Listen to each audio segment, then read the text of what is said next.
Aloha, this is Bridget Townsend, a realtor and CEO of the Oahuist. Today we're going to be talking about what it takes to purchase a home here in Hawaii and the process that is involved and how we can guide you through that to have a nice experience.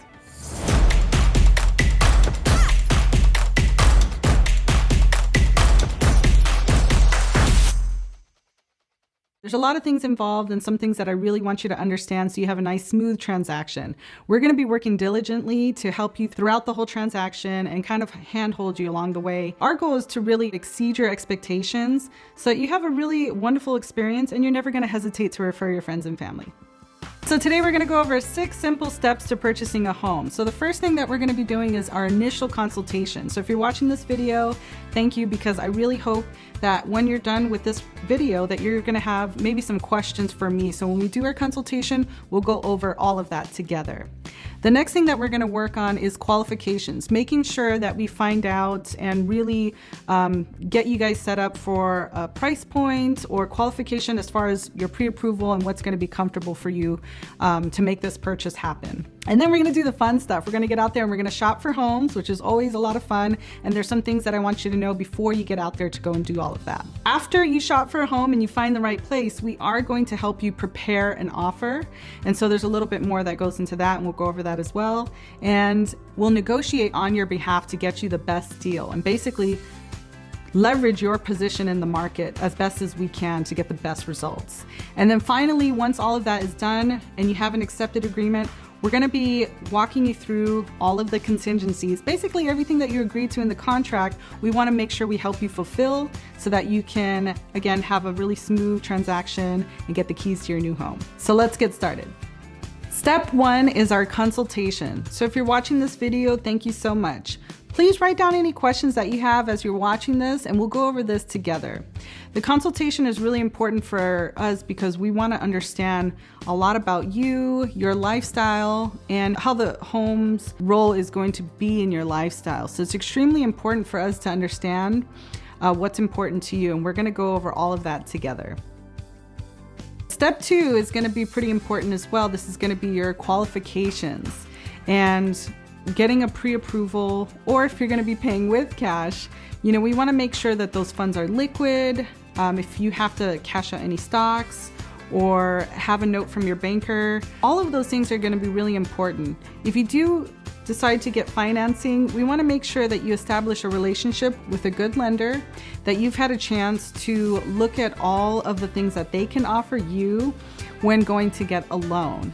And we want to do that ahead of time and before the process begins to establish that relationship so that when you do go shop for homes, you not only have a letter that they can provide to you to get into the properties. Now, again, if you're going to be paying all cash, we still need some sort of verification letter from your bank. Typically, sellers do want to make sure that they're showing it to pre-approved or at least pre-qualified buyers. Sitting down with a lender and finding out what is truly your qualification before you get out there, it's just going to make things a lot easier and more pleasant for you and the experience.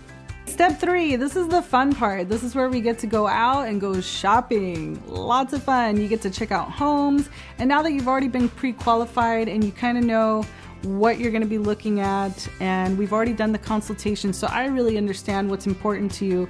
Now we're going to get out there and go check out some properties. And there's some things that I want you to know as you're going about it.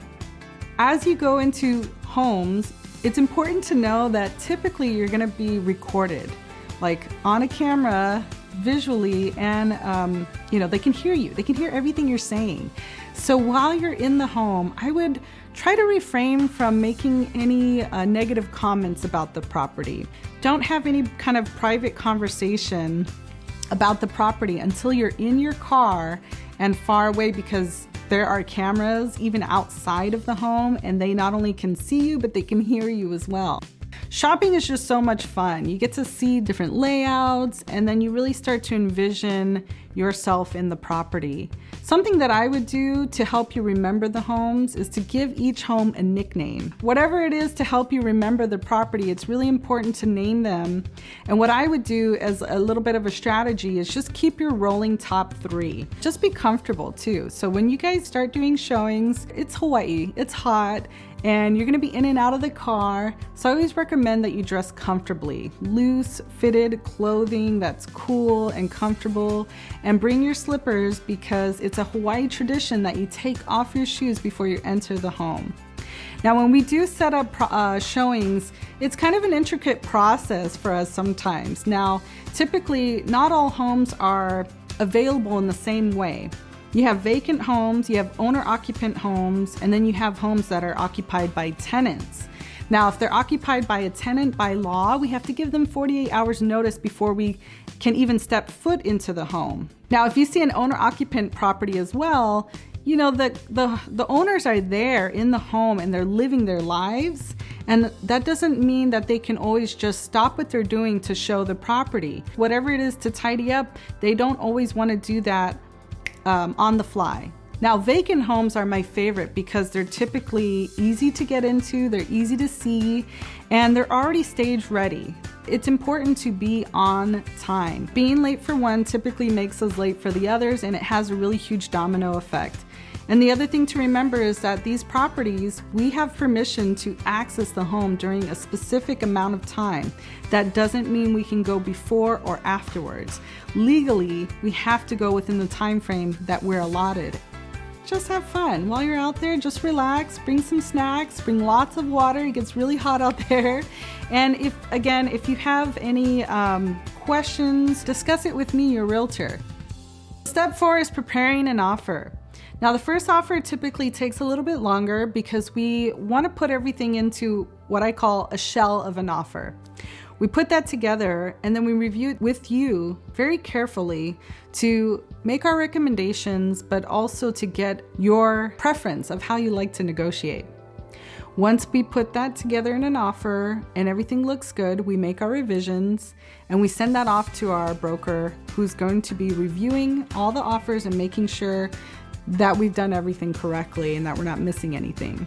Once we get their approval, we send that back over to you for signatures, and then one last time that gets sent to our broker for signatures before we submit the actual offer. Reviewing the contract can take some time.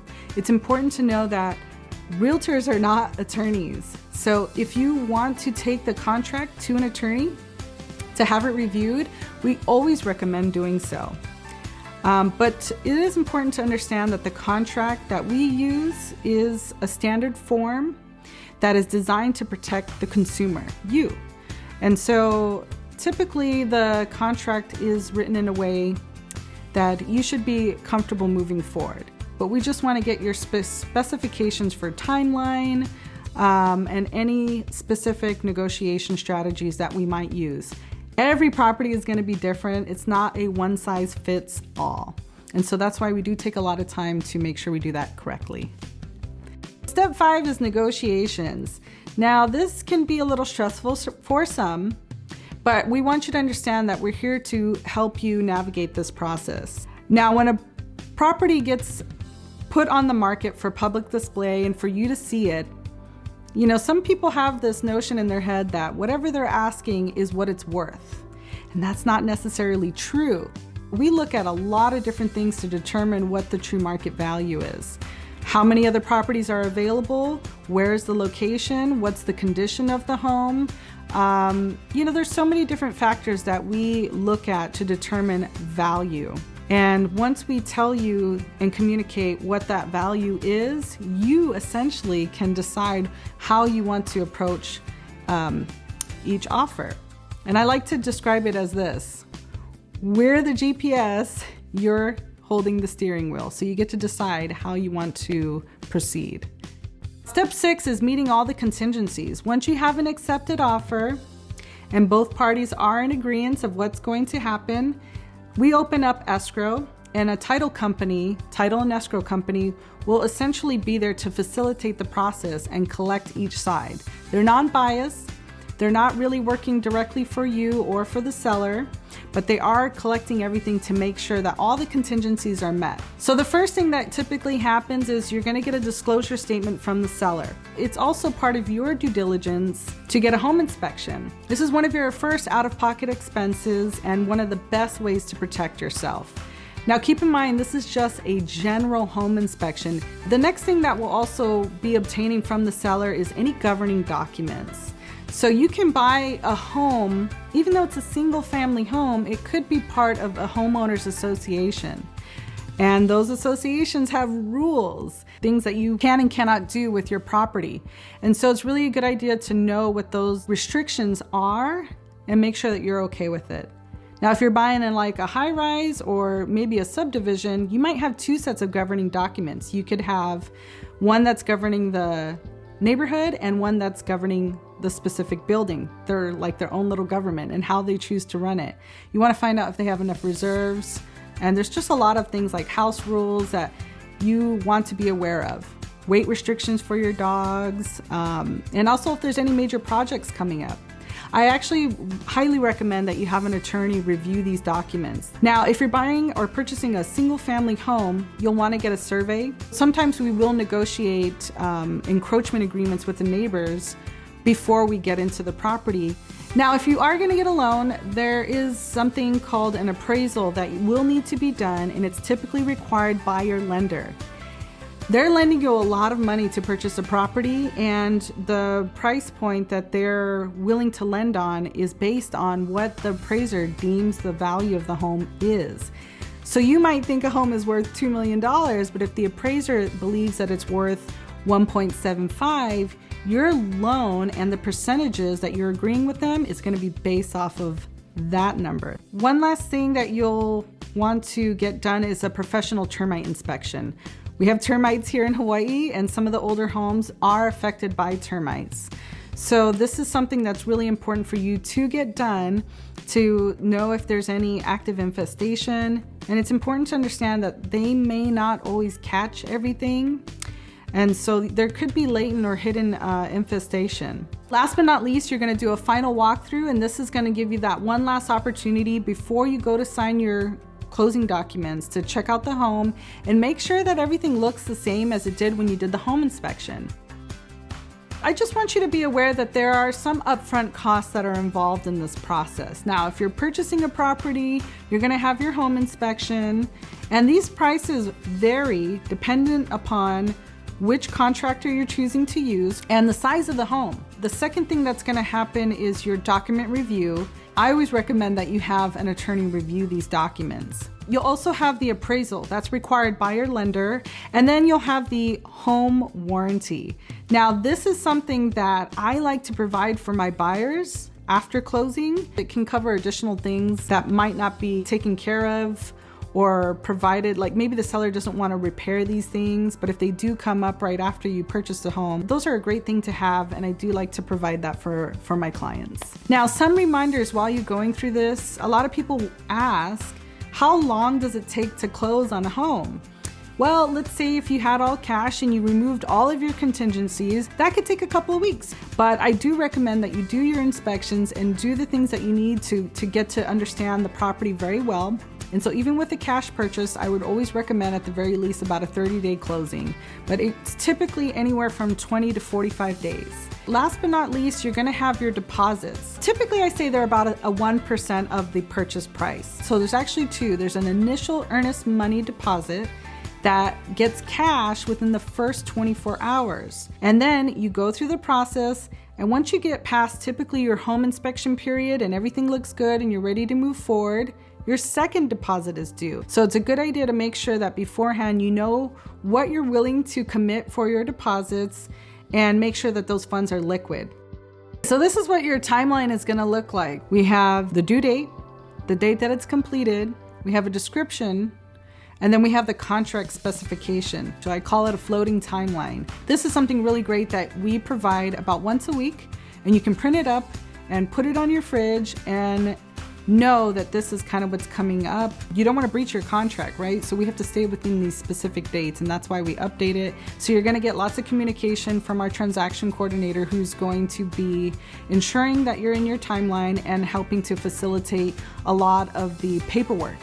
So make sure you read those emails that are coming from our transaction coordinator, because she's typically telling you what these things are.